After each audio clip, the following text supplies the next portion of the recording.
God, holy and undivided Trinity. Amen. Amen. Please be seated.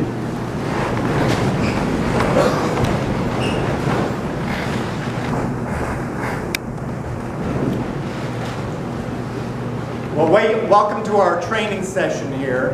I think you all are in training, is that right, Coach? That's why you show up before classes begin for, what, a couple of months? About a month of training. And, well, this is our training ground, and I think if the congregation that assembles here every week went and watched what you all go through in terms of training, we might have a little bit of bewilderment, at least some of us, because we don't know anything about what it means to go through training to be a football player. At least I don't. I know very little about football. Jan will be very clear with you that is truly the case. But we're in training here, and we're in training so that we can be followers of Christ and effective in doing what we need to do out in the world. So we do training here. Think about it. What sort of training did Jesus have to go through to do what we heard him do today? To walk on the water.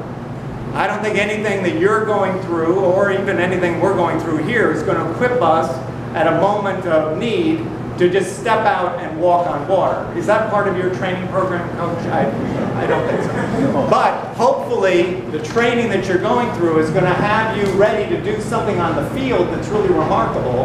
And it isn't that you can actually predict exactly what that needs to be, but you can train yourselves so that when that moment arises, you've got the capacity you need to respond with what's needed and to be attuned to your fellow players and know exactly what you need to do and how to do it. And you'll have the capacity because you trained well. And so we too, in being Christians, follow Jesus in terms of being trained, knowing through things like this worship service that we aren't doing exactly what we're called to do in its fulfillment, but we're getting ready so that we can when we need to. So that when we're out in the world with our family and friends and community, and we confront circumstances that may be really difficult to anticipate, we have a capacity that allows us to respond creatively, energetically, dynamically, lovingly, and we're moving with the living Lord Jesus. Now, Peter, obviously, in the story, if you followed it, Peter wasn't in training long enough. Because when Jesus came walking across the water, and Peter said, they thought it was a ghost, and when Peter said, if it's really you, Lord, call me out to you. And so Jesus did, said, come on. And Peter started walking on the water. But then he became aware that he was walking on water, and that it was turbulent water. It was really troubled water. It was like violent water. And he got frightened. And then he didn't know what to do except to cry out in fear. And Jesus reached him and caught him up. And so Peter needed more training. Peter needed to be going through steps of training that he hadn't yet accomplished.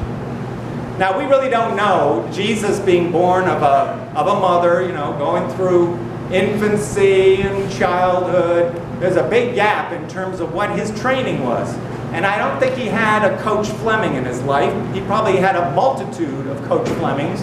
But the thing that really built capacity for Jesus seems to have been the personal relationship that he built with God in his own heart and life. That he became attuned so that he could know what the will of God was, and that he had trained himself with the capacity, which we call faith, to move with what he knew God was calling him to do. And he struggled his entire life to have that capacity and attunement. We hear him on the cross, anticipating the cross, saying to God, not as I will, but as you will. He struggled so much that he sweated blood, struggling to know what the will of God was and how he could have the strength to fulfill it. His training never ended.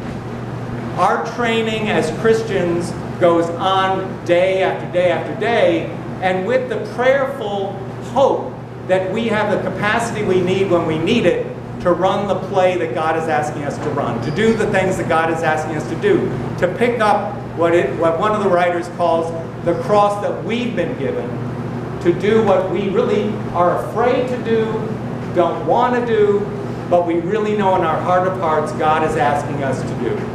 And it may be something so simple. Maybe reaching out to a stranger in need along a roadside. It may be responding to march with people to protest violence against those who cannot protect themselves.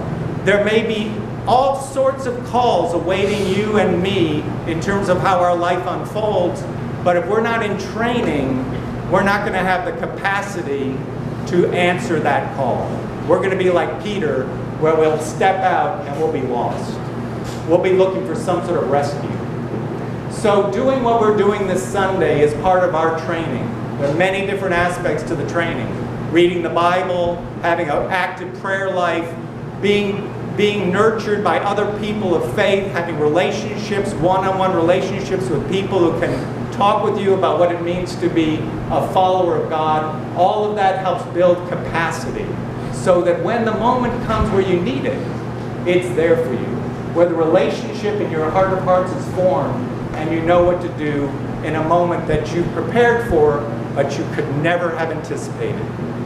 It's like preparing in your training for that play on the field that you could never fully anticipate, but you need to have a split-second awareness of what is needed and the confidence and capacity in your body and mind and heart to respond.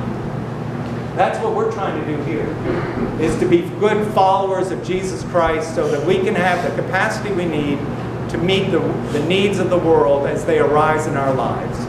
They don't always arise right here in this place, but this is our training ground.